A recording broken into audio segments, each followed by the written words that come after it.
What is up, gamers? I collabed with Solemn, Vanguard, and Outer Orange with 50 cards in order to bring you guys a bunch of premium decks that 50 cards will be selling on his website. And they are all varying in price. And this is made to be a really good entry way for people to get into premium. And if you decide you want to purchase any of these, you can use discount code FLAIR to get a percentage off. And yeah, sorry about the lack of uploads. A lot of that was because of this project and me moving and me playtesting for this BCS season. Just a lot happening. We're going over about 18, 19 decks in this video. So I'm not going to go fully in detail on all of them, but if you are interested in trying out premium, I made a video back in January talking about all the formats and explaining them. So there will be a link in the description below that you can watch to get an idea of how premium plays and then go from there. So yeah, I hope you all enjoy. The first deck we will be talking about is Angel Feather. So we went with a Ultima Gavrael list. The main idea is you have Black Shiver Gavrael as your main grade 3.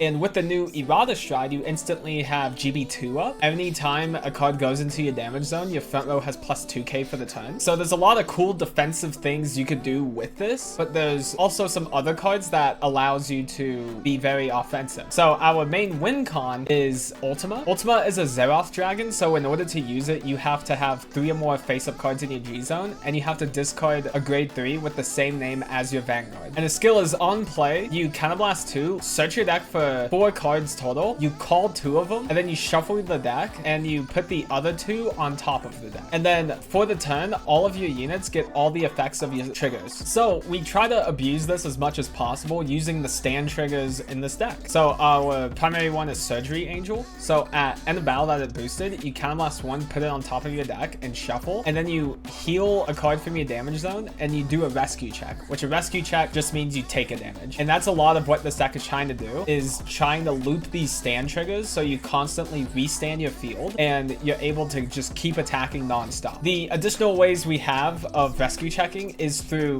Black Bomber Malik. So when placed on rearguard from damage zone for the turn, it gets the skill at the end of the battle that it attacked or boosts. Then you can perform a rescue check. So you heal 1 and deal 1 to yourself. So the whole idea of the deck is you try to deck them as much as possible into your Surgery Angels and have them be basically the last cards in your deck, and then you will just start stand trigger looping on all of your attacks from then on.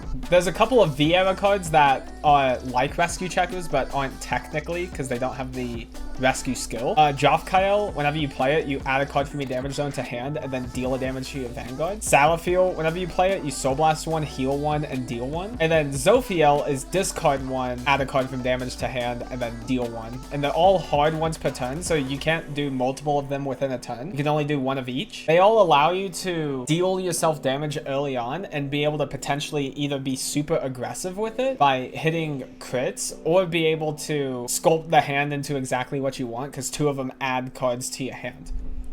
And a big buff that is kind of under the radar for this deck is with the new crits. This doesn't have the new effect that it has on it on this card yet, but basically all of these crits got the effect that whenever you damage check them, you draw a card.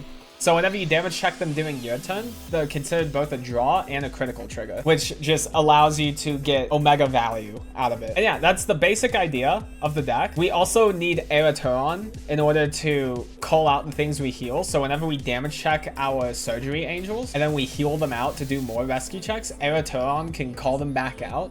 So then we can use them for more rescue checks as well. If you want to see more about how the Ultima stand loop worked, Differfight made a video way back during the end of G era where he went through like the whole process in the combo, and you can get a pretty good idea of what the deck is supposed to do from there. For Genesis, we are playing a Fenrir build. So our main grade 3 is Mythic Beast Fenrir. So the first skill doesn't matter. We can ignore that one. What's really important is the second skill. So whenever you stride on top of him, you Soul Charge 3, which is mandatory, and you give your Vanguard the skill that once per turn, whenever a card is put from your soul into the drop zone, then you can Counterblast 1 and call that card to rearguard.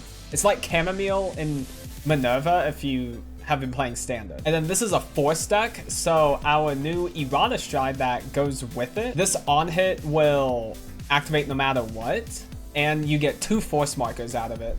It's also a Soul Blast. So the big idea with Fenrir's second skill is this completely fuels Dione in order to be able to use its skill. And then Dione will Soul Blast a card out and Fenrir can Counterblast and call it out. So you can get multi-attack out of this deck. And to really maximize the combo potential, we're also playing Lading. So you put into your Soul and give your Vanguard basically a free version of Fenrir's skill. So whenever something is Soul Blasted out, you can call it out. We have a couple of primary targets. Our big one is Vanagander. So Vanagander, at end of battle that it attacked, you put it into Soul, check top 3, put 1 on top of the deck, 1 on bottom of the deck, and 1 in the Soul. So this will basically give you 2 Soul while also stacking your deck in order to get a trigger on your Fenrir attack. It also has when placed, you Soul Blast 1, retire an opponent's rearguard. If you wrote it on Vanguard, you blow up the entire board instead. So you can also use this multiple times in a turn. So while you put this in the Soul and then you call it back out, you basically get to retire 2 things off of this Vanagander, and you can start picking off the board as well.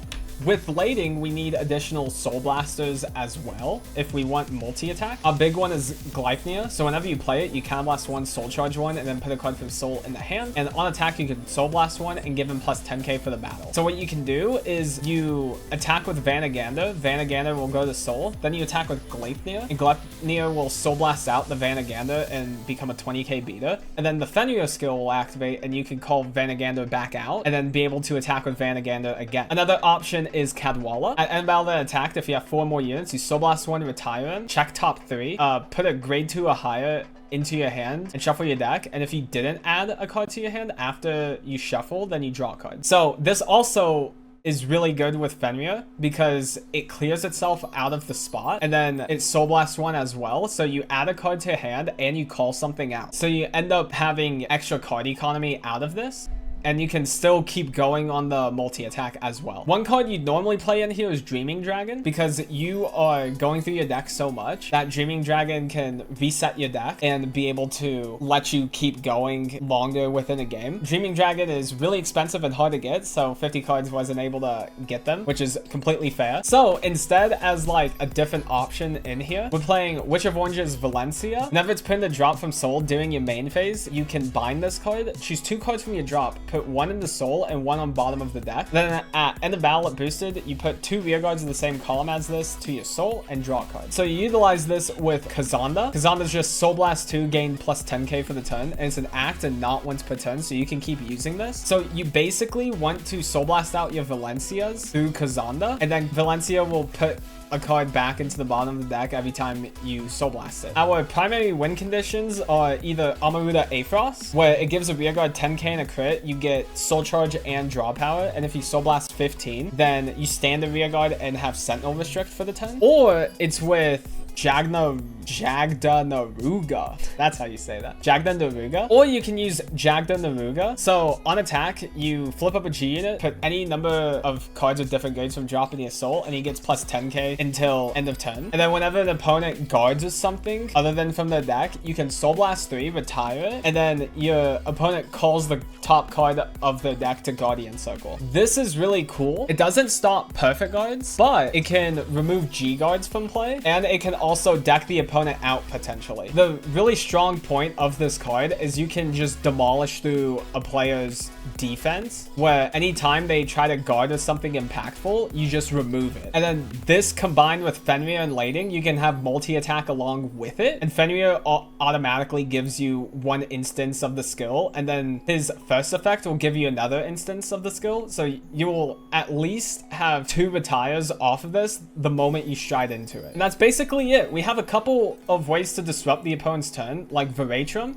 Whenever you guard with it, you choose an opponent's standing rear guard, and then you call the top card of the opponent's deck to that rear guard, and the on-play effects don't activate. So if there's like a really, really strong rear guard that's gonna attack later on, you can guard with Veratrum and then call over it, and sometimes there'll be like a trigger or some like weak grade 1 that isn't a good attacker. And then the other one is the latest G guard on Avada. So whenever you guard with it, you put a card from your hand or rear guards in the Soul, and it gains 10k shield, and then you can put 2 more and give a unit -2 crit for the turn. So if there's like a Vanguard that's restanding a lot, then you can -2 crit it for the turn and just obliterate the pressure that thing is giving. And yeah, that is it for Fenrir.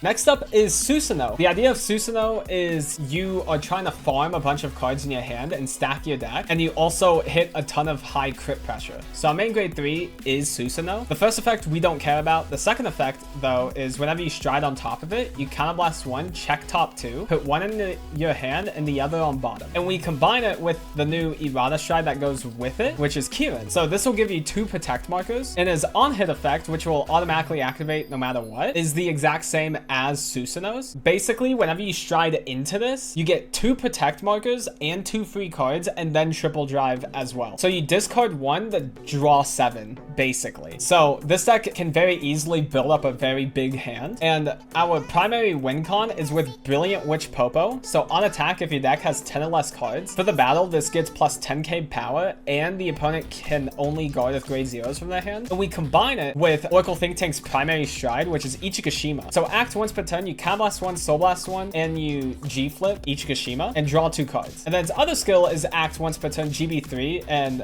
if you have Oracle active, which means if you have 5 or more cards in your hand, then during that turn, your opponent cannot guard with G guards or grade 0s. So all together, Popo and Ichigashima make unguardable attacks. The only way a player can block it is with Blitz orders. So through things like Sanctitude or the Guardian ticket you'll get from Harmonix Messiah or the Quick Shield. That's one aspect of the deck that's usually the primary win con you go for. But another one is you can just crit people to death. So our last grade 3 is Goddess of the Sun Amaterasu. So whenever it's revealed by a card effect while it's in your deck, then you bind the top card of your deck and give your Vanguard plus 10k and a crit for the turn. So we utilize a bunch of effects that can potentially reveal this and make our Vanguard really, really big and with high pressure. And then we're able to just kill people outright with that. So the ways we can reveal it, there's Choquette. Whenever it's placed, you Soul Blast 1, check top 5, and reveal a grade 3 to add the hand. There's Kurokazuchi, which reveals the top card of your deck. If it's a trigger, then you activate the trigger. If it's a normal unit, then he gets plus 6k. There's the generic grade 3 searcher. So whenever you play it, you check top 5 for a grade 3 and reveal it, add it to hand, and then discard a card. There's Fumino, which is basically the same thing as Choquette. And then there's Happiness Dragon King,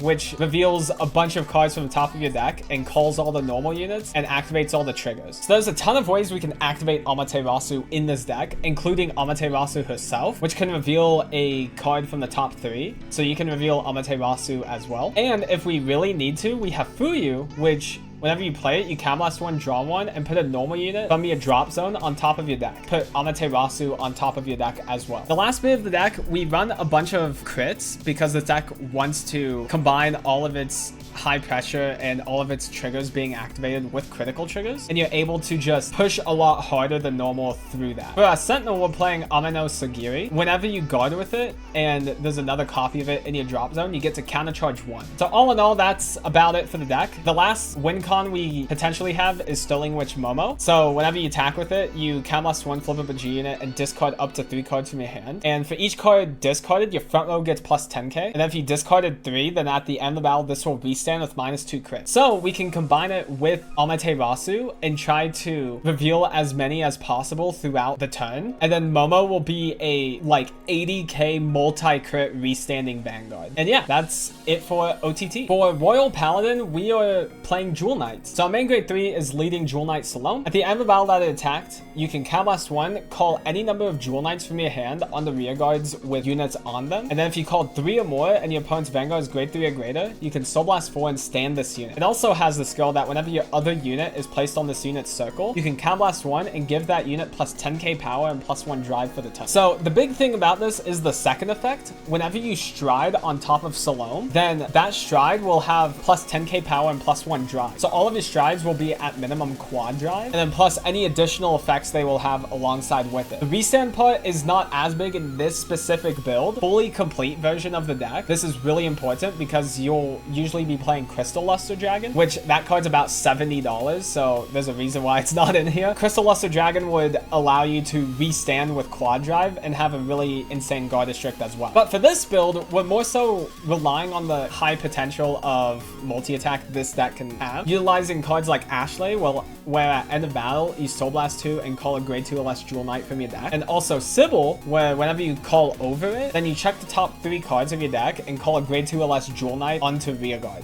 So the main combo is you'd attack with Sybil, then you attack with Ashley, and then at end of battle, Ashley will call over the Sybil, and then Sybil effect will check top 3 and call something over the Ashley. So then you have 2 attacks ready again in order to attack with. Our primary strides are Eulogius. So on attack, you counterblast 1, flip up a G unit, draw the same number of cards as the number of rear guards you have, and then you choose the same number of cards from your hand and call them onto rear guard. And then if you have a full field, then you get a force marker. So this is a very easy way to acquire multi-attack because you're able to call over your Jewel Knights, and all the Jewel Knights have an effect that activates whenever you call or ride over them. So you get a ton of value out of it, and you get multi-attack. And this can also call any grade. So if you have Ashley and Sybil in hand again, then you're able to do the multi-attack combo again, and you can get up to like 8 or 9 attacks. And then our primary win con is through Saint of Twin Sword. So on attack, while boosted, you counterblast 1, flip up a G unit, and search your deck for up to 2 grade 2 or lower units and call them. And whenever your rear guard is placed from deck, that unit gets plus 5k power for each face-up card in your G's. So primarily how this deck will function is you will stride into Eulogius first, then on the opponent's turn, you will G-guard 1 or 2 times. So then you can have up to 6 cards face-up in your G-zone potentially. And then Saint of Twin Sword combined with Ashley and Sybil will give you a ton of power to go alongside with it. Now, this deck is also running Gobblade instead of 1 Maskell. I didn't get that deck log ready, but that change is in this deck. And yeah, that's basically it for Royal Paladin. For Gold Paladin, we are playing a Gurgurit deck. Our main grade 3 is Sunrise Ray Knight Gurgurit. So at the beginning of guard step, he's attacked. You can Counterblast 1 and Soul Blast 1, look at top 4 and guard with something. And also whenever you stride on top of him, you Counterblast 1, check top 4 and call something and give it plus 2k. So our new history collection stride that goes along with it is Campbell. So Campbell on hit, you check top 5 and call something with plus 2k, which the on hit will activate no matter what, and you get 2 Excel markers out of it. The big thing about this is that you'll have Generation Break 2 active instantly, no matter if you go first or second. So then Gurgurit and his defensive skill will be active, and you try to be aggressive early on and just beat down the opponent as much as possible while not having to commit that many cards from your hand, since Gurgurit's able to guard from your deck as well. So our early game is consisting of Perrymore, which is a 14k beater, and it can call something and draw a card. There's Aglavale, where whenever you ride it, you check top 3 and call something. And on attack, you put a rear guard in a soul, and it gets plus 10k for battle. And then at end of battle, it bounces to hand. And then our duo of cards that work well together is Howell. So the other unit in the same column as this, if it was placed this turn, has plus 5k power. And if you have Kahaiden in play, it has plus 10k power instead. And then Kahaiden is when placed, Counterblast 1, discard a card from hand, check top 3, and call something. And if you have Howell in play, then you also draw a card. So basically, our early game is consisting of all of these cards to beat down the opponent as fast as possible, and then turning all that aggression into a potential win con later on through all of our strides that we're able to use and all of the powerful multi-attack we have access to. We also have more defensive capabilities through Slamy Flare, where you bot deck a rear guard and you check top 5 and call 2 things to Guardian Circle with different grades. So it's an additional way to thin our deck of cards and also guard without using many cards from our hand. And yeah, that is it for Gold Paladin. For Shadow Paladin, we are playing Luard. Our main grade 3 is Dragheart Luard. So whenever you can retire 2 rear guards, draw a card and retire something, and then you have the ability to superior ride into Drag Driver Luard from your deck. And Drag Driver Luard will call multiple grade 1s from your deck as well, and also be a really big attacker. And then by the end of the turn, you'll have 3 force markers active. And then on the following turn, you can stride into Morfessa. So Morfessa is the big win con of this deck. So you Counterblast 1, flip up Morfessa, and retire 2 rear guards, draw 2 cards, and all of the triggers in your drop zone are considered grade 1. And it also has Ritual 10. All of the front row units get plus 15k power in a crit, and your opponent has to guard 2 or more cards at the same time whenever they guard for the turn. So what is Ritual? Ritual is the amount of grade 1s in your drop zone. So you need 10 grade 1s in order to activate this effect. But because of the first effect, you can also consider triggers as grade 1s. So you just need a combination of 10 triggers or grade 1s in order to get this effect fully active. So the ways we do that is through Dragheart being able to retire your grade 1s, or Drag Driver calling them out, and then you can retire them through other means. There's Origin Major Ildana, which is considered a grade 1 while in drop. It's also a huge consistency efficiency booster because you're able to discard it and reveal top 10 and then add a grade 2 or higher into your hand. And then also on attack, you Counter Blast 1, retire 2 rearguards, draw 2. And then the Vanguard skill, we don't really care about in here. We also have Leofail, where when placed, you Counter Blast 1 and call it grade 1. We have ways to countercharge through Karen, where you Soul Blast 1 and countercharge 1, and it's an 11k beater. The thing to note with the Soul Blast, you'll always Soul Blast the grade 1 in your soul, so then you fuel your drop zone more. And then our way of multi-attacking is through Dagda. Whenever it attacks a Vanguard, you Counter Blast 1 and retire one of your rearguards, and then you call 2 grade 1s from your deck. And those grade 1s will have the bonus from Morfessa, so they will have plus 15k power plus a crit and the 2-card guard district. And then we also have Nemain, where if we hit Nemain early on, then we're able to search out more Nemains and be able to pull out all the grade 1s we need in order to retire them through other effects. And then we fully have Morfessa online a lot easier. The last part of this deck is Cursed Eye Raven. It is a stand trigger, and you can shuffle it back into the deck and call 2 things from the top as rest.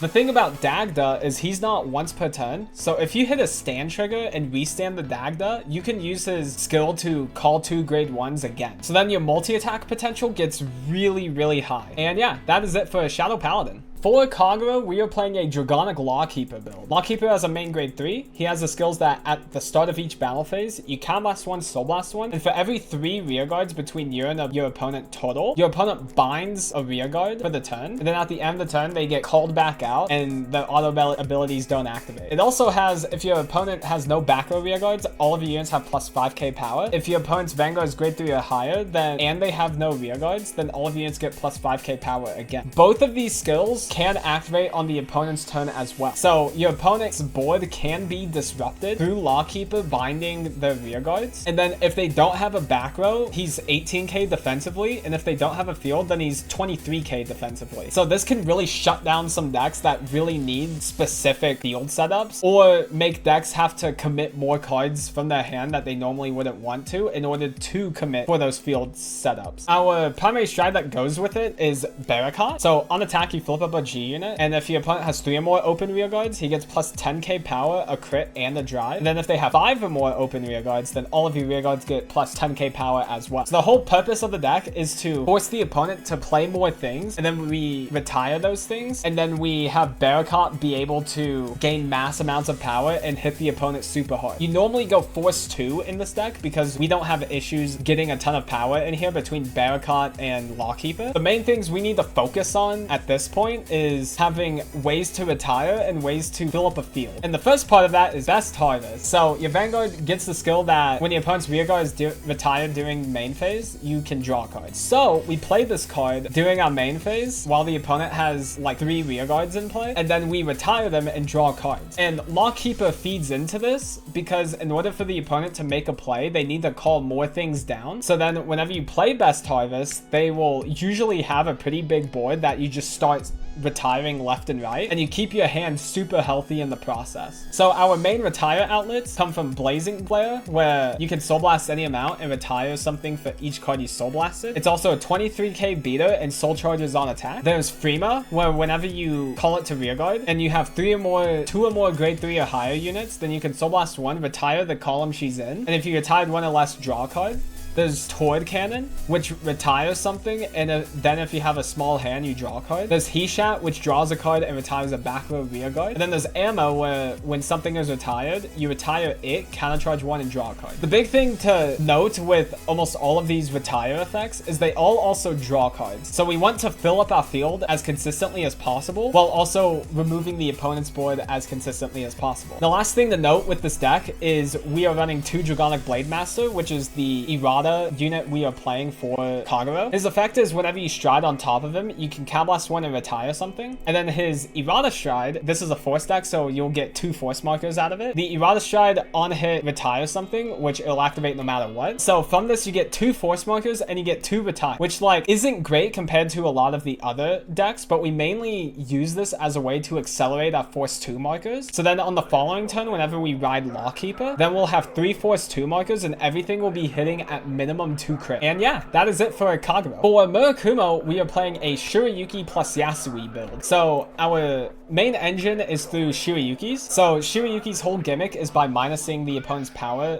offensively and defensively. And then we attack a ton of times throughout the turn in order to force the opponent into really awkward situations. So our main grade 3 Shirayuki, whenever you ride it or guard with it, you can Soul Blast 2 and give 3 units in the opponent's front row minus 10k. And if you play it on rear guard, it's minus 5k instead. And then the other Shirayuki, whenever you guard with it, you Soul Blast 2 and give a unit minus 30k power for the battle. And then it also has the effect that whenever your unit's attack does not hit, if your Vanguard's a Shirayuki, you can Cow Blast 1 and make an opponent's unit minus 10k power for the turn. So the whole idea is we want to clone these Shirayukis and ride these Shirayukis, and then we have a massive amount of minus 10k powers hitting the opponent, which you can go negative if you want to wear. You can go negative power. So this deck can very easily get you to like minus 20k power, and then all of the like 8k swings are going to be beating you down. And then our main win condition is through Izushi Otome. Cow Blast 1, put a normal unit from your drop onto the bottom of your deck and flip up a G unit, and choose 2 rear guards and clone them from your deck. And then it also has all of your units with the same card name as another can attack from the back row. This is just completely free, where you have a back row filled with like these Shirayukis, and then plus you have your Excel markers. So then you have a bunch of attacks, a bunch of ways to minus power, and you have additional effects that activate when your attacks don't hit, so your opponent gets punished for guarding more. The ceiling of this deck can be really, really high, and as an additional way to like end the game,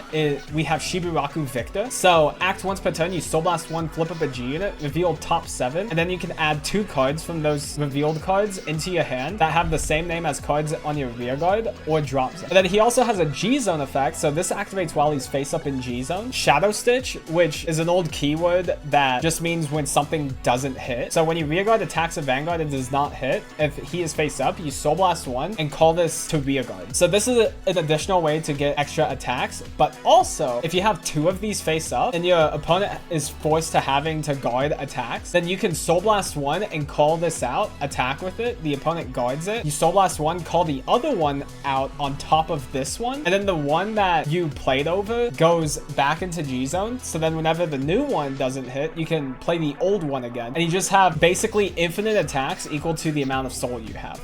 And then we have cards like Jagotsugo, which will soul charge cards and find your Shirayukis. Rainy Madam goes into soul and returns your Shirayukis from drop to hand. And Sasame Yuki, which can soul charge you cards and find your Shirayukis. The other aspect of this deck is the Yasui end of it. So Yasue is the new history collection. So when your rear guard is put into your deck due to an effect from one of your cards, you can call a card with the same name as that to rear guard. And then whenever you stride over it, you can Cow Blast 1, clone your rear guard twice, so you get 2 copies of it. And then at the end of the turn, they go to the bottom of the deck. And then his Irada stride is Ushimitsu Train, which is on hit is the same effect as Yasue's on stride effect, and he also gives you 2 Excel markers. So in total, you get 4 free attackers basically out of this. You get 2 Excel markers, and you can just really put the pressure on whenever you ride up to Yasue. And the card we can combo it really well with is Frightsicle. So on attack, you can give it plus 5k for battle, and then it'll go to the bottom of the deck at end of battle. But if you played it through an ability this turn, you can draw a card as well. So the main idea is you ride Yasue, then you call Frightsicle, and then you're able to stride into Ushimitsu Train, and then Yasue will clone Frightsicle, and you call 2 more. Those Frightsicles will attack, go to the bottom, and draw you cards, and then Ushimitsu Train will attack, and then clone that Frightsicle again, and then you get 2 Frightsicles back out into play, and then those Frightsicles will attack, and you draw cards off of that as well. So you have a huge advantage engine through this, and you're able to draw a lot of cards. And yeah, that is it for Murakumo. Next up is Narukami. We are playing an Eradicator build. So our main grade 3 is Eradicator Sweep Command Dragon. So whenever you ride it, you can Soul Blast 1 and bind an opponent's front row rear guard, and then you can bring up an opponent's back row rear guard to front row. And the second skill is whenever your opponent's rear guards are bound during your turn, you can bind another front row rear guard, and then if you have 4 more damage, you can Cow Blast 1, Soul Blast 1, get an Excel marker, and revive an Eradicator from your drop zone to rear guard. So basically, for whenever you ride it, you Soul Blast 1 and bind 2 front row units. And then we can really abuse that with Exterminate Dragon. Whenever you stride into into it, you Soul Blast 1 and draw a card for each open front row rear guard. And then you can Cow Blast 1 and all of your front row has plus 10k for each open front row the opponent has. So whenever you ride Sweep Command, you bind the front row, then you stride Exterminate Dragon, you draw 2 cards, and then you can give your front row a 20k buff for the turn. We can abuse this with our main restander, which is Cho-Oh. When placed, you can Cow Blast 1, bind the front row rear guard, and then move up the card in the same column as it to front row. Then that End of Valley of Vanguard attack, if your opponent has no front row, you can Cow Blast 1 and stand Cho-Oh. So we get multi-attack out of our Exterminate Dragon as well, and we get basically double the value out of that plus 20k power buff. Our early game is also really strong because Zuitan can send itself to Soul and draw a card at end of battle. Demolition Dragon has an on-hit that draws a card and has the potential to bind something as well. And then the deck is super consistent because we have Nusku, which can check top 5 and search a Eradicator. We have Mighty Bolt, which checks top 5 for a grade 3. And we have Spark Rays. You check top 5 for an Eradicator and also has an on-hit draw card. And then the other aspect of this deck is how we end the game, which is through Vowing Saber reverse. You Cow Blast 1, lock one of your own rear guards, and then your opponent binds a card from rear guard, hand, and drop. And whenever your opponent's normal unit is bound, other than from deck this turn, your opponent can choose to bind another copy of that card from their deck. If they do, then you give a unit plus 5k for turn.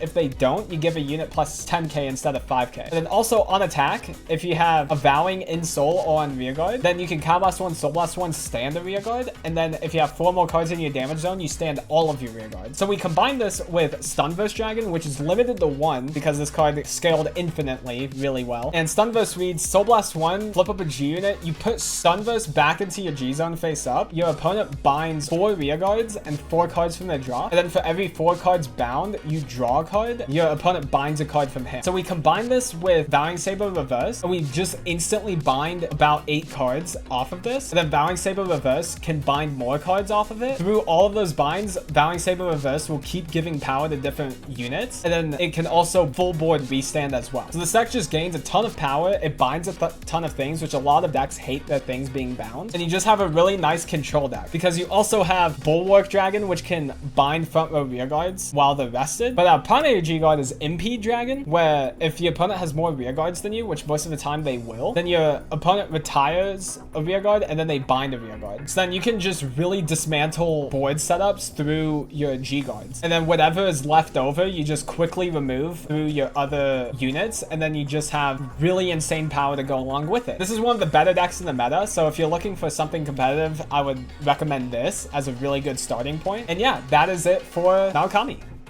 Alright, for Nubatama, we are playing Shiranui. Main grade 3 is Shiranui Oboro. So at the beginning of your ride phase, you can call an opponent's card from their drop zone. Then at the end of the turn, that unit retires. And whenever you stride over him, you dominate a rear guard, and it gets plus 4k power, and you can attack an opponent's other unit with it. So dominate, whenever you use dominate, you choose a unit, and then you attack another unit with it. And then any on attack skills or like continuous effects you get as well with the card. So it's basically just like a glorified multi-attack. And together we combo it with Shiranui Rene, a main finishing stride. So act dominate, you can Cow Blast 1, flip up a copy of it from your G zone. Your opponent calls 2 cards from their hand to rear guard. They get plus 5k power, and then you dominate them. And your opponent can't use their on-play effects. And it also has Generation Break 3. All your dominated units have plus 10k power and plus 1 crit. So Oboro and Rene in tandem create 3 2-crit attacks from your opponent's units. You also hand rip 2 cards from the opponent's hand, and then you can pinpoint choose any skills you want from Oboro, and you can dominate that unit and get that effect as well. Now, the main way this actually closes the game though, because that by itself isn't enough, we have Mizukaze, which is probably the dumbest guard restrict in the game. So when placed, you Soul Blast a grade 3 until end of turn. Your opponent cannot call grades that he or she had called that turn from hand to Guardian Circle. So basically, this also considers units called onto the field as well, not just ones they guarded with. So you use Oboro, make them call something, and then you will dominate it, and then you'd call Mizukaze, and it will consider that rear guard they called and anything they guarded that attack with. You basically just like restrict your opponent to being able to guard 4 attacks at most, unless they have some blitz orders potentially. This card is very, very silly, and altogether you can basically one-shot people from like 2 or 3 damage and just outright kill them right there.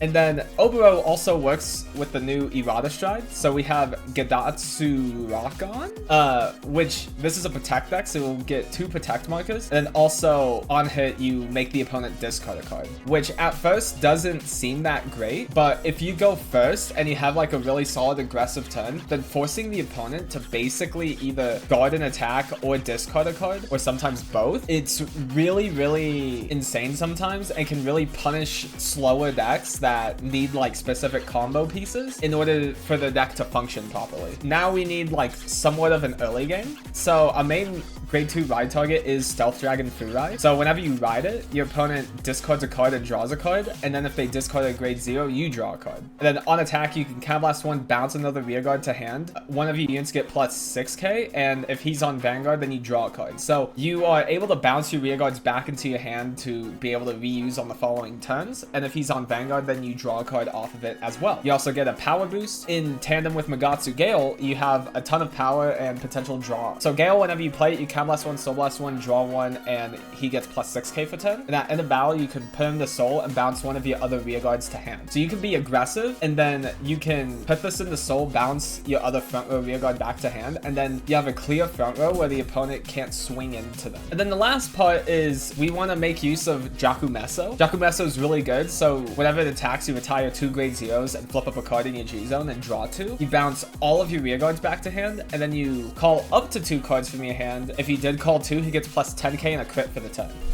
To basically make use for this, Nubatama has their own token mechanic called Evil Decoy tokens. They're 0 power grade 0s with 5k shield, and they can intercept from back row. And there are some cards that make them. So this grade 2, whenever you play it, calls 1. Gyoku-sen, whenever you bounce it from field to hand, you can Soul Blast 1 and call 2 tokens. And yeah, that's basically it for Nubatama.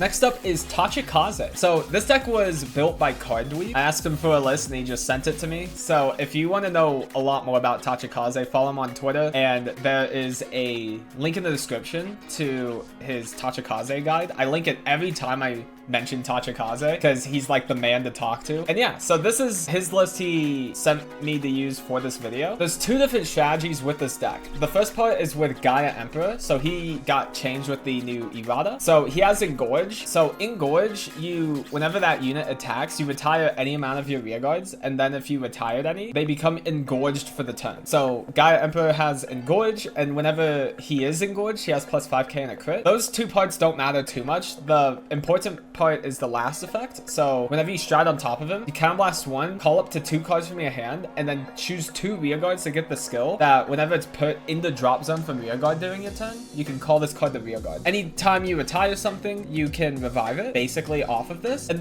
one of the big combos we can do with that is with Megavex. So on attack, you retire another rearguard and draw a card. That's the important part. So if you use Gaia Emperor skill and call down 2 Megavexes and give them on retire revive it skill, then you have a ton of extra draw power through it. So you have your 2 Megavexes with the revive effect. You attack with one, you attack with the other, you retire the first one, and then the first one comes back and you draw a card off the Megavex attack. And then the one you just revived will attack, and then you'll pop the other one, and then that one will come back and you draw a card. And then the one you just brought back will retire the other one again and you draw a card. So you draw 3 cards off of it while also getting very easy free multi-attack in the process. And the stride we use it with is with Archrader.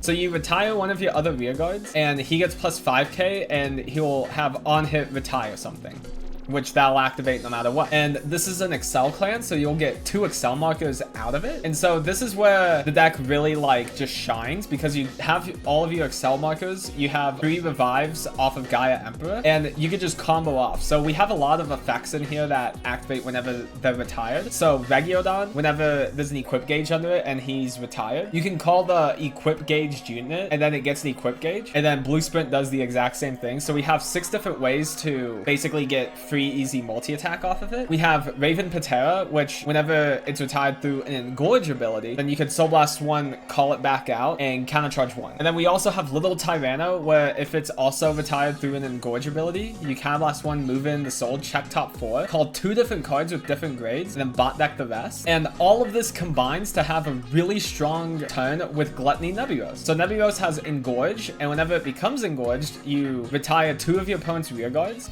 and then you can flip up a a card in your G zone and put up to a total of 5 rear guards or equip gauge from your field to drop zone, and then he restands. So you build this giant board of just units that want to be retired, and then you stride Gluttony Nebulos, and you have this really huge combo turn because he has Engorge, so you can sack off your things through Engorge, and then he'll be restanding and not losing any drive checks in the process. And then all of your on retire effects just activate as well, so you just get a really large combo turn where you draw a bunch of cards and call a bunch of units down.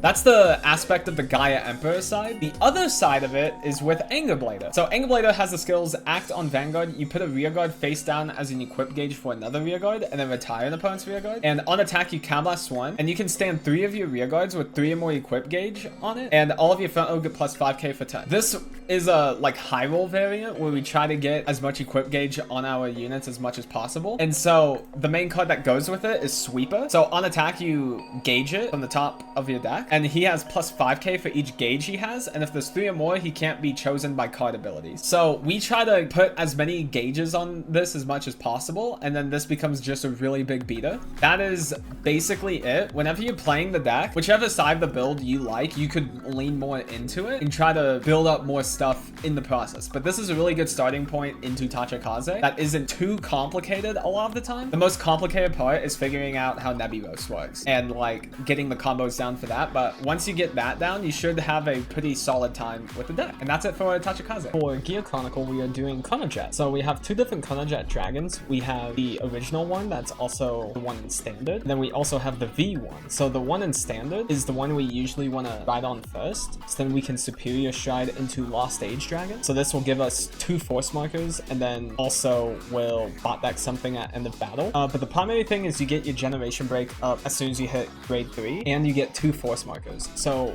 we have a bit of a time leap engine going on. Time leap is you bind a rear guard and then search your deck for a card the same grade but plus 1 from your deck and call it. And then at end of turn, you put that called unit to bottom and call the bound card initially back to rear guard. We have History Maker Dragon, where on attack you Counterblast 1 and time leap a rear guard. And we have TikTok Worker, where at end of battle that your other rear guard attacked, you put it into soul and then time leap that rear guard that attacked. So we're able to abuse our force markers this way through time leaping all of that. And then once we go into our next turn, we're able to ride Chronojet Dragon V series. So you can discard up to grade 3 from your hand in order to ride a grade 4 from your deck. And then at end of turn, you ride a grade 3 from your soul. And then also on attack, you Counterblast 1, he gets plus 5k power and gets Sentinelish. We combine that with Grogrock Dragon, where at end of battle attack, you Counterblast 1, bind 4 rear guards. You put Grogrock back into your G zone, and then you search for any grade 3 or higher card from your deck and superior ride it, and it gets -1 drive for turn. So we will superior ride Chrono Dragon next stage. So at end of battle, next stage attacked, you have Chronojet Dragon and Soul. Then you can discard 2, retire next stage, and then ride the Chronojet Dragon, and it gets plus 15k power for turn. So we go from Grogrock to next stage to Jet. So we get 3 Vanguard swings off of this, and a total of 5 drive checks. If we're wanting to end the game through Time Leap, we have History Build Dragon, where whenever it attacks, you Soul Blast 1, flip up a G unit, and then Time Leap the same number of rear guards as face-up cards in your G zone. And while he's on Vanguard or face-up in G zone, all of your cards with Time Leap get plus 3k power. So we are able to Time Leap a lot of things at once through that. And then we also have Shlishma, where on attack, you bind a front row and then call 2 cards from your bind zone, and then your front row has plus 10k. And then at end of battle that your grade 3 rear guard attack, face-up Shlishma, you can Soul Blast 1 and bind the unit that attack and call Shlishma out. So there's just a lot of ways to get really strong multi-attack off of this. And then the other way we can end the game is through Gear Groovy. So if you have a Chronojet Heart, you can flip up a Gear Groovy and then clone the effects of auto abilities from 2 different Gear Dragons from your G zone. And then you can also Soul Blast 1, turn anything face up, and Gear Groovy gets plus 5k for 10. So we can clone the D era next stage. This next stage, you normally have to discard a Chronojet in order to stride into it. With Gear Groovy, you can discard anything. Clone next stage effect on the Gear Groovy. But yeah, this one at end of battle, you Counterblast 1, discard 2, and then put next stage back to G zone and give V-Stand your Chronojet Dragon. There's also Fate Rider Dragon it can clone, where on attack you Counterblast 1, flip G unit up, and then bot deck a rear guard, and then you call a 1 grade higher rear guard of the thing you bot deck. It gets plus 5k power for each face-up card in your G zone. We can also clone Lost Stage, Grogrock, or History Build off of it. So Gear Groovy has a lot of targets that we're able to utilize. And yeah, that is it for Gear Chronicle. Next up is Spike Brothers. So this is a Hellhard 8 build. Hellhard 8 is our main finishing stride we're wanting to go into. So he has Generation Break 8. Whenever your unit attacks, you give a unit plus 10k, and the effect that the end of the battle attacked or boosted, you put that unit and a card from your hand in the soul, and then you call any card from your deck. So why is this good? This is not once per turn, so you can keep using this and basically just keep getting attacks for every card in your hand that you're able to put in the soul. And there's a lot of ways to extend this. There's a lot of rear guards that draw cards as well. How do we get to Generation Break 8 though? That's the biggest question. So first off, our main grade 3 is the G Rising Nova. Whenever he attacks your Vanguard, you put a card from hand in the soul and call something from your deck. That part doesn't matter. The second part is kind of matters. So whenever you stride, you give that stridden unit the effect that on attack, you Counterblast 1, put a card from hand in the soul, and then you call a card from your deck and give it plus 5k. That part sometimes matters, but the main thing is because it gives 2 force markers. And we have Godly Speed Flash Boost with it, which is the new Errata Stride. And his on hit is basically the same as Rising Nova. You put a card from hand to soul and then call something and give it plus 5k. That part doesn't matter. It's literally just for the force markers. And you put 2 force markers on 1 circle. And then the rest of it is we're trying to G-guard as much as possible with Terrible Linus. So Terrible Linus basically just flips a card in your G-zone, and then he gets plus 10k shield for every 2 of your open circles. So he'll probably be a 35k shield most of the time. And how we consistently do it is we need to find out heal triggers in order to G-guard with. So the primary way to find it is through Jelly Beans. So while it's in your hand, you can reveal it, bot deck it, search for a grade 2 or less Dudley, and add it to hand. So our heal is a Dudley. So we're able to search it off of Jelly Beans. And these heals did get errataed in History Collection. So they are 10k power and 15k shield. And the other way we can search it is through Mecha Trainer. So you can Counterblast 1 and retire Mecha Trainer and search your deck for a grade 1 or less card and add it to hand. So this is just basically 6 cards that can find your heals. And you're trying to get 3 of them, so you can do Terrible Linus 3 times, and then you're automatically at Generation Break 8. So what does the big combo look like? Once we make it to Generation Break 8, there's a bunch of different things that really help out. So the biggest thing is we need draw power, because for every card in our hand, that's an additional attack or the deck. So a couple ways we have that is with Detonate Barrel. So on attack, you Soul Blast a Detonate Barrel, you draw a card, and you get plus 10k for the battle. And keep in mind, Hellhard will put that unit into soul as well. So once you have 1 Detonate Barrel, you will basically be able to use all of them, and then plus 1 extra attack afterwards as well. We also have Breach Spurt. So whenever it attacks a Vanguard, you bot deck a normal unit from your drop zone. Your opponent has to intercept as much as possible. Then at the end of the battle, you put it in the soul and draw a card. How this works is we do Hellhard effect, and we put this in the soul, and then we get to call something, and then Breach Spurt will still activate, even though it's already in soul, so you still get to draw a card off of it. And then the last part is Spike Bouncer. So whenever it's placed, you Counterblast 1, Soul Blast 1, look at the same number of cards as the grade of your Vanguard, and then call something from there, and then bot deck the rest. And then that in the battle attack, you can Counterblast 1, put it in the soul, and draw a card. So this does use Counterblast, but whenever you play Spike Bouncer during the turn, then you can call something else that will also be able to attack. And then this will also put itself in the soul and draw a card as well. In order to like keep going with Spike Bouncer, we also have Rain Elemental Tier. So whenever you call it, you Soul Blast 2 and countercharge for each face-up card in your, each face-up Cray Elemental in your G-zone. So whenever we use Terrible Linus 3 times, we want to flip up our Cray Elemental G-guards as well. So then we have more Cray Elementals face up to countercharge with. And that's basically most of like the combo potential of the deck. The rest of it is Skydiver, which helps you extend. Whenever you play it, you put 2 normal units from your drop to the bottom of the deck, and he gets plus 5k for each card put there. And also at beginning of main phase, you can put him in the soul and call a Skydiver from deck. That second part doesn't super matter. It's mostly for the first effect, so you can call him mid-battle phase and put your Detonate Barrels back into deck, so then you can keep comboing off that way. And Wonder Boy also, when placed, puts a non-grade 1 from drop to the bottom, and he gets plus 5k. And then also at beginning of main phase, you can put him in the soul and call another one. All in all, this deck is a very, very high combo deck, and that's why this deck utilizes 6 draw triggers, because it helps find pieces, but also for every card in our hand, then we get extra attacks. And yeah, that's it for Spike Brothers.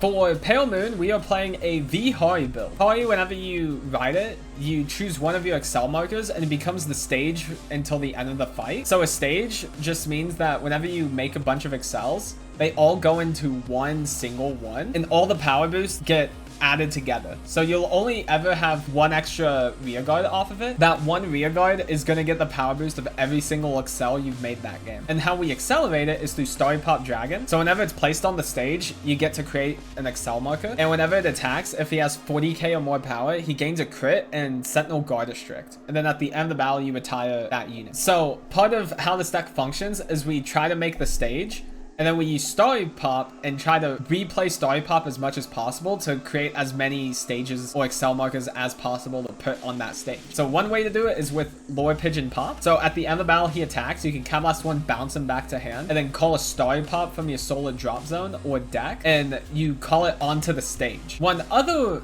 thing that this works with is Purple Trapezus. So whenever you call it, you put one of your rear guards in the soul and call another one out. And you can call out the same thing you just put in. So you can call Story Pop, then you call Trapezus, suck in the Story Pop, and then call Story Pop back out, and you get another Excel marker out of it. And then once we have a ton of Excel markers on the stage, our main winning play is through the Nightmare Doll package. So there's 3 cards that go in this package. The first one is Nightmare Doll Leslie. So whenever you call an Alice from your soul, then Leslie restands. So Alice is at the end of the battle attacked, you Counterblast 1, Soul Blast 1, you put it in the soul, and then you call a non-grade 3 from soul to rear guard. And the card you call off of it is Nightmare Doll Ginny, where whenever it's placed on rear guard, you put it in the soul, and then you call Nightmare Doll Alice out from your soul and give it plus 5k. In total, what this does is we attack with Leslie, then we attack with Alice. Alice will put itself in the soul, and then it calls out Ginny, and then Ginny will put itself back in the soul and call back out Alice. And then whenever Alice is called, then Leslie will restand, and you can attack with it again. Now, if Leslie is on the stage, then it has a ton of extra power through all the Excel markers we generated, and becomes a really, really, really big threat.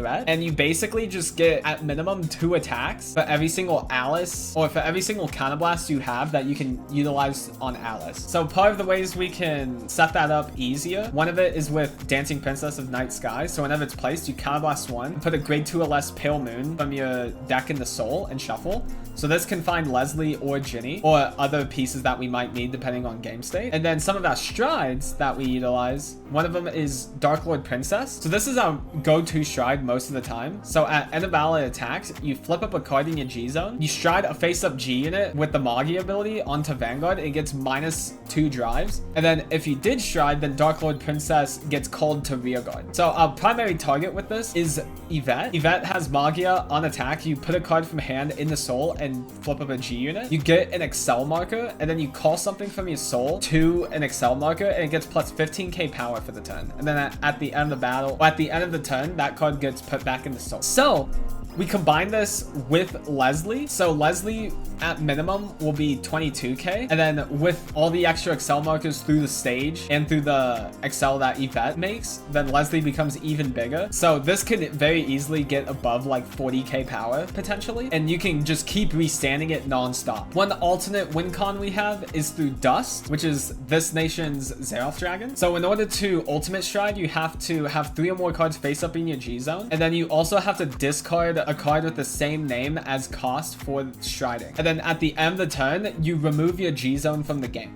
So all your Generation Break effects are no longer active. But Dust, whenever he's strode on the Vanguard, you counterblast 2. Your opponent's Vanguard and rear guards lose all of their abilities, and all of the power and grade reduces to 1.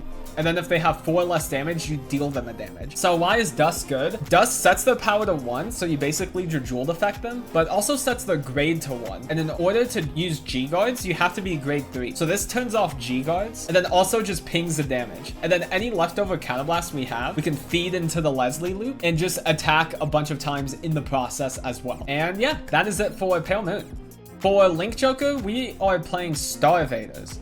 So our main grade 3 is Star Invader Chaos Breaker Dragon. On Vanguard Rearguard during your turn, if your opponent has a locked card, he gets plus 10k power, so he becomes a 23k beater. Act once per turn, you can counterblast 1, give your opponent a force marker, and then your opponent locks a rear guard. And then his last skill is the primary one. Whenever your opponent's locked card is unlocked, you Soul Blast 1, you retire that unlocked unit, you draw a card, your opponent removes a total of 2 gift markers, either on the field or in their hand. And for each gift marker removed, you get a force marker. So there's a lot of gift markers in the format, and Chaos Breaker being able to just remove them and steal them for himself is really powerful. And this is a control grind type of deck where we try to lock the opponent's units down and keep them locked, and then whenever they unlock, we draw cards and steal their gift markers. So additional ways we have to lock: there's Zirconium. Whenever we play Zirconium, the opponent locks the top card of the deck and places it face down on rearguard, and they choose where they put it. If they put it in back row, then Zirconium gets 10k power for the turn and you draw a card. And then he also makes your Vanguard 2 crit. So our Vanguard is actually like big numbers and hits for 2 crit. Globuladia, which also locks a card from the opponent's drop zone and calls it, and then he can become up to a 15k beater. And then there's also Freeze Ray Dragon, which is a really powerful defensive tool. So whenever a card is put into your damage zone, you lock an opponent's rear guard. So whenever the opponent tries to attack you and you're on freeze ray, then whenever you take a damage, you just lock another rear guard that hasn't attacked yet, and you just turn off their turns pretty hard. Those locked cards, whenever it comes back on the your turn, they will unlock, and then the unit's still on field, so then you can relock them back and try to basically keep the opponent's momentum just off, make it really hard for them to play. So some of our primary strides, there's Cosmic Dawn Dragon. So on attack, you +1, check top 7. You call 2 of them down as locked cards, and then you choose any number of them. You can either unlock them or bounce them back to hand. And for each one you bounce back to hand, your opponent locks something. So Cosmic Dawn gives the deck extra advantage, because if we bounce them back to hand, then we basically just got 2 cards in our hand for free. And we also lock some of the opponent's rear guards as well to slow down the following turns. There is also Glue Ball Dragon. So you can Soul Blast 1, flip up a copy of him. Your opponent locks something for each face-up card in your G zone. And on Generation Break 3, all of your front row Star Invaders get plus 3k power for each of your opponent's locked cards. So Glue Ball combined with all the force markers makes this deck actually hit numbers. And we can also just mass lock the opponent's field and just keep it there. And then the last big one is Chaos Breaker Deluge. So you Soul Blast 1, flip up a G unit, and discard a card. And then your opponent puts 2 cards from their hand face down as locked, and then you choose one of them and put it into the opponent's damage zone face down if they have 4 less damage. So you get free damage off on the opponent and is counterblasted, so they can't utilize it for counterblast effects later on. You also rip 2 cards out of the opponent's hand in the process, and you get guaranteed lock onto the field.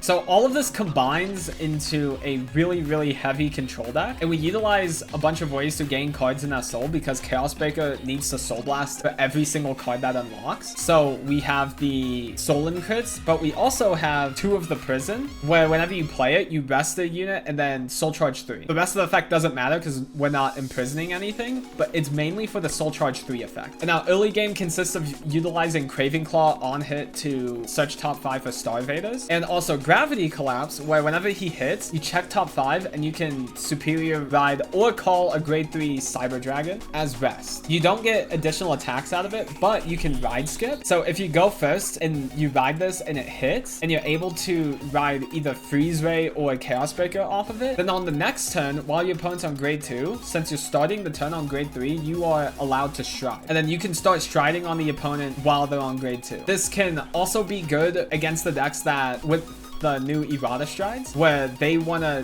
just explode on turn 3 and just roll you over. You can utilize Gravity Collapse to Superior Ride Freeze Ray before the opponent has the chance to do that, and then Freeze Ray will be able to lock things during their turn, and you can just continually keep trying to slow the pace of the game down. And yeah, that is it for Link Joker. For Dimension Police, we are playing a Dimensional Robo deck. So this deck has a very big primary win con, and that's with 3 Vanguard swings. So we start the turn off not riding and having Tachikaze as our Vanguard. So if this unit's power is 35k or higher, he has +1 crit. If he's on Vanguard or front row rear guard, then at the end of the battle that your grade 3 was revealed through your drive check, and your opponent guarded with a single Sentinel from their hand, then you can Counterblast 1 and deal the opponent a damage. And then at the end of the turn, Tachikaze will go into soul. And then also when rode upon, you can call him to front row and put a force marker on your Vanguard. Basically, this will just put a ton of pressure on the opponent. This deck is all about having high crit, high power Vanguard swings, and Tachikaze being able to break through Sentinels is really powerful as well. At the end of that battle, we can Superior Ride into Great Dayusha, So when placed, you 3 of your front row units get plus 10k power for the turn. And then while it's in your hand, at the end of battle that your grade 3 Vanguard attacked, if it was 45k power or higher and it was not placed this turn, so if you started the turn on that grade 3, then you can Cablast 1 and ride Great Dayusha as stand, and he gets plus 10k for the turn. So this gives the deck a second Vanguard attack, massive power boost, and then also an additional force marker. This doesn't lose any drive checks, so this will still be 2 drive checks. And whenever you ride it over Tachikaze will activate, and then he will be called to the front row and put another force marker on Vanguard. And then after Great Dayusha's battle, we have Reverse Dayusha. So at the end of the battle that your grade 3 or higher dimensional robo attacked, if all of your units that attack this turn are dimensional robos, then you can Cablast 1 and ride Reverse Dayusha as stand. He gets drive -1 for the turn, and you cannot ride anymore for the turn. Now we get an additional force marker out of this. We get an additional Vanguard attack with a single drive. So altogether this creates upwards to 6 attacks, 3 of which being Vanguard attacks. Now ways we can help set this up, we have Kaizard. So whenever you ride on top of it, you discard a card and put a force marker on Vanguard. So you always go force 1 in this deck because of how many force markers you're generating and all the additional power you will be getting through all of this. So whenever you ride on top of it with Daikaiser, you'll get 2 force 1 markers, one of which has to go to Vanguard and then 1 can go anywhere. And then on the following turn, you don't ride, and then you'll get an additional 3 more force markers through all your superior riding as well. The other aspect of the deck is through its G-Zone. One other way we can finish the game is through Unibird Galaxy. So while he's on Vanguard, he gets plus 10k power for each card in your damage zone and for each of your rear guards. And then whenever he attacks, you flip up a card in your G-Zone. If he has 50k or more power, then he gets plus 1 crit. If he has 100k or more power, he also gets plus 2 drop. So Unibird will very easily break this 100k power threshold, and you're able to drive check 5 times, swing with 2 crits, have insane pressure through it in tandem with Operator Girl Linka. So Generation Break 2, you put it into your soul. If your Vanguard's power is 20k or higher, then you draw a card. If it's 35k or higher, then your Vanguard with the burst ability, which Unibird does have, gets the effect that when your drive check reveals a grade 3 card, then you choose a Sentinel on the opponent's Guardian Circle, and then that Sentinel's effects to stop an attack, it gets nullified. So this card allows you to rip through perfect guards as well whenever you drive check grade 3s, which this deck has a lot of grade 3s in it. And then Unibird will very easily hit the power threshold. You need 1 damage or 1 rear guard in order to break 35k, so very easy to accomplish. And yeah, the other win con we have is through X-Gallop. So he also has the burst ability, so Linka will work with it. Whenever he attacks, you Combust 1, flip up a card in your G-Zone. If he has 40k or more power, then he gets plus 1 drive, so he goes up to 4 drives. And then if he has 80k or more power, at the end of the battle, you restand it with minus 4 drives.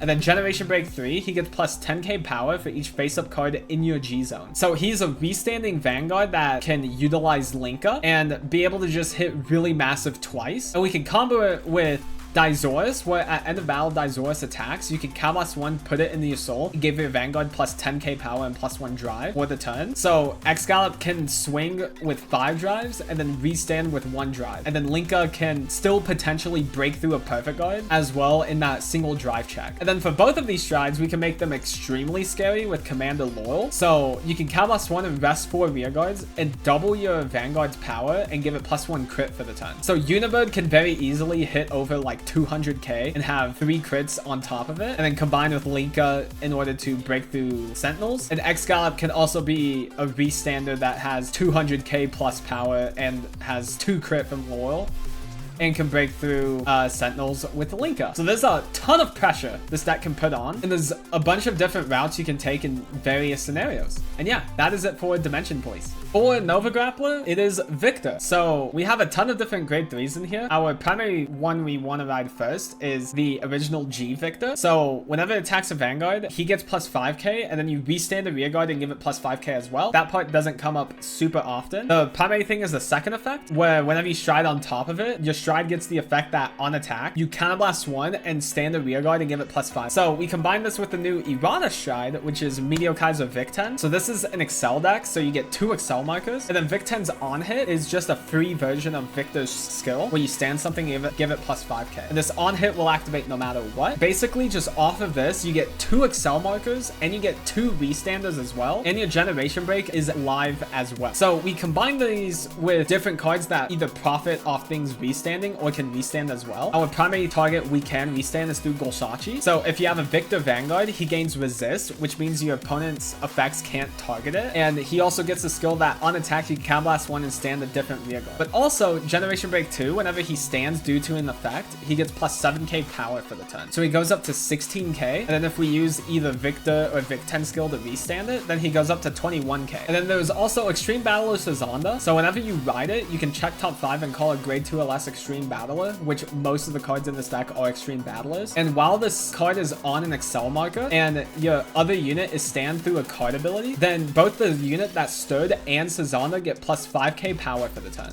So this card is really, really insane. Part of it is that you get a free rear guard through its on-ride effect, but also just later in the game, this makes your numbers very much astronomical and really hard to deal with because its second effect is not once per turn. So anytime anything restands, it's getting power and Sazanda's getting power. So if you have multiple of these in play, then your power ceiling just rises so high. And then we also have Gambara Gun, which on attack, if your Vanguard's a Victor, you can Soul Blast 1, stand one of your rear guards, and he gets plus 5k power for the turn. And Gambara Gun is really good, even though he's a grade 1 restander, so his power is slightly less. He hits for 13k whenever you use the skill, but also he can restand himself through the Soul Blast skill, because he doesn't say stand one of your other rear guards, he says stand one of your rear guards. So this can make a very solid minimal play with Victor Vic-10, where if you have just that plus Gambara Gun on an Excel circle, then you swing with Gambara Gun, don't do its skill for 13. You attack with Vanguard, you counterblast one to restand Gambara Gun, and then you will put any triggers you got on the Gambara Gun. Vic-10 will also give 5k power to Gambara Gun because it doesn't have to stand it to give power. And then Gambara Gun can attack, Soul Blast 1, restand with plus 5k. So then swinging for 28, not counting any triggers you might have ripped as well. And all in all, this deck has a ton of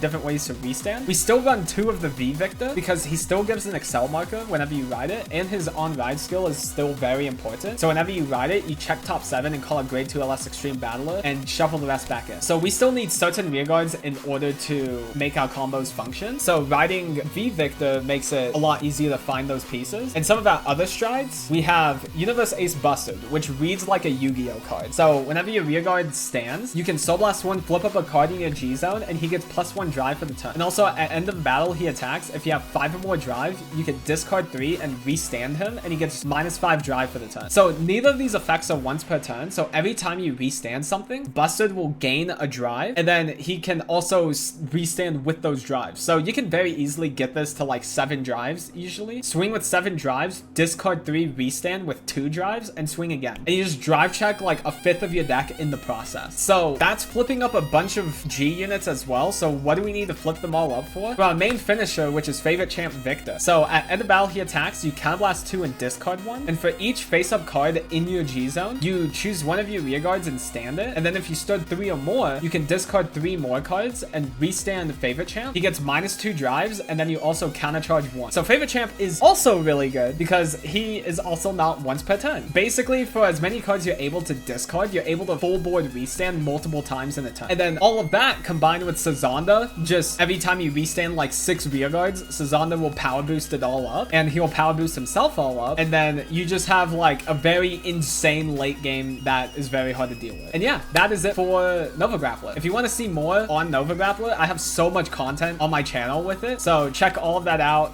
on my channel. For Neo Nectar, we are doing a Musketeer build.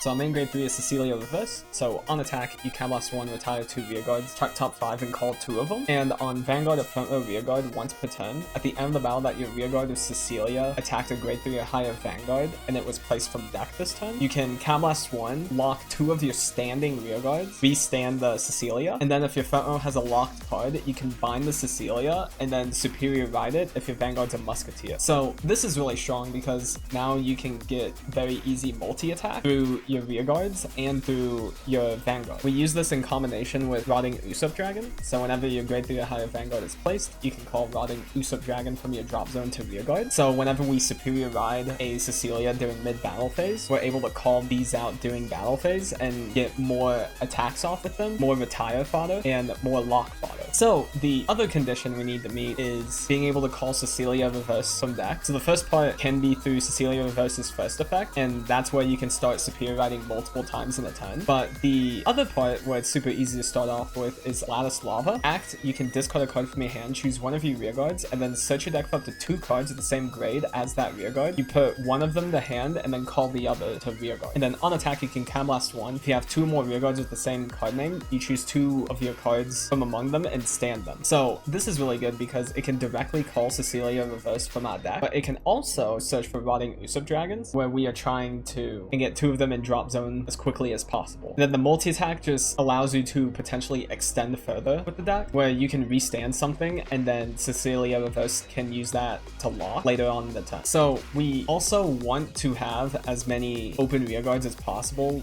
during Rotting Usopp coming back, and one of the ways we can do that is by calling plant tokens, and then whenever we lock the plant token, the token just vanishes, so we still have that rear guard accessible to us. So we have Sylvia, which is on play, call a plant token, and Sweetberry, where on play you get a plant token, and then if your Vanguard is greater or higher, you soul charge 1.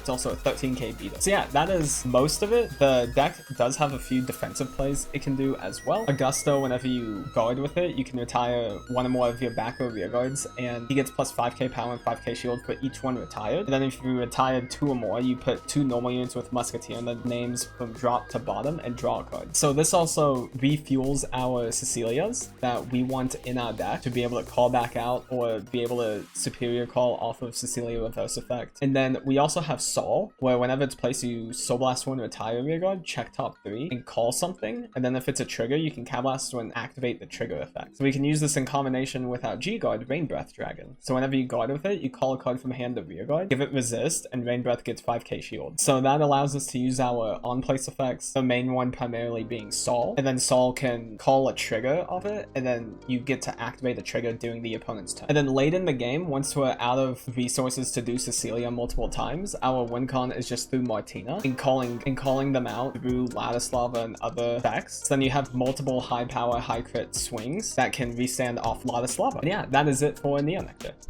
For Aqua Force, we are playing G Thavis. So Thavis, we only really care about the second part. So during your turn, whenever you stride, you give your stride effect. You give your stride the effect that whenever your unit attacks, if it's the 4th battle or higher, you choose 3 of your opponent's rear guards and your opponent retires 1 of them. The primary thing we use it with is Tidal Boar Dragon. This is an Excel clan, so you get 2 Excel markers, and Tidal Boar's on hit effect is if it's the 3rd battle or more, then you draw a card and call a card from your hand to rear guard. So altogether, this basically retires the opponent's rear guard. You get 2 Excel markers, you draw an additional card, and you get a 3 call off of it. So we accelerate our Excel markers in the process, and we're able to get very easy multi-attack as well. So we have some big beaters in here, the primary one being Coral Assault. So during the battle that it attacked, if you have 4 more other rested units, then he gets plus 15k power. And then at end of your turn, if you attacked 4 more times this turn, you can put Coral Assault in the soul and draw a card. By himself, he's a 24k attacker that also just sends himself to soul and draws a card. There is Narissa, where whenever it's rested by another ability, you can Soul Blast 1 and restand it with plus 10k power. And then at end of turn, if you have 4 more rested rear guards, you put Narissa in the soul and draw a card. So the ways we rest it is through Pursuit Assault, where you can Soul Blast 1, rest 2 rear guards and draw a card. And he has plus 5k power for each Excel marker you have, doing both players' turns. And then we also have Dennis, where you can rest another rear guard and look at the top card and call it to rear guard. Basically, everything here replaces itself or calls another card. And then we utilize all of that through Narissa being able to be a big beater and Coral Assault also being a big beater. And then some of our ways we win, we have a couple different win cons potentially in the deck. We have Valios Revive, where on attack you Cam Blast 1, flip up a G unit. You call up to 2 cards from your hand to rear guard for each face-up card in your G zone, and then you draw cards equal to the number called. And then if you have 2 or more cards face-up in G zone, then your opponent becomes power locked at 11k and cannot increase through other means. So if the opponent is in a spot where they have to rely on damage triggers to live, then Valios Revive just basically guarantees you the win, and Over Trigger cannot rip through this as well. There is also Glory Maelstrom, which is one of the silliest guard tricks in the game. So you Cam Blast 1 and your opponent can't intercept, and they can only guard each attack with one card from their hand at a time. And then if you have a Maelstrom and Soul, all of your front row units also have plus 10k power. And then we also have Genovius, where whenever he attacks, if you have no standing rear guards in your front row, then you can Cardblast 1 and restand the rear guard. If you have 4 more cards in your damage zone, then you stand all of your rear guards instead. So this is, all of these are really good late game insurance cards depending on the situation where you can just win on the spot. And we have some advantage engine through our Errata Stride and through Genbold Dragon. So Genbold, whenever you stride into it, you check top 7, call 2 of them as rest, and shuffle the rest back in. And on attack, you Cardblast 1, flip up a G unit. For every 2 of your rested rear guards, you draw a card and you retire an opponent's rear guard. And then if you drew 3 or more cards, you stand 2 rear guards. And yeah, that is basically it for Aqua Force.